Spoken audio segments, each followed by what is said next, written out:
Here is a question. Read it carefully and think about the answer. Let us solve it step by step. Let us first understand the key concept here.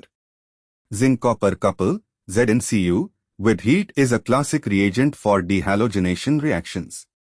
When a 1,3-dihalide or vicinal geminal dialides in certain arrangements is treated with ZnCu, it undergoes intramolecular coupling to form a cyclopropane ring.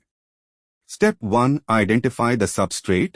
The starting material is pH CH, Br, CH2, CH2Br, which is a 1,3-dibromide, bromine on C1 and C3 relative to each other, with phenyl on C1.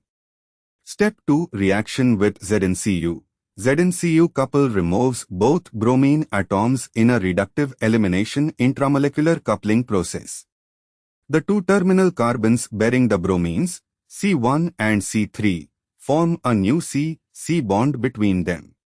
Step 3. Product formation. The new C bond between C1, bearing pH, and C3 closes the 3-carbon chain into a 3-membered ring, giving phenyl cyclopropane. Step 4. Why other options fail?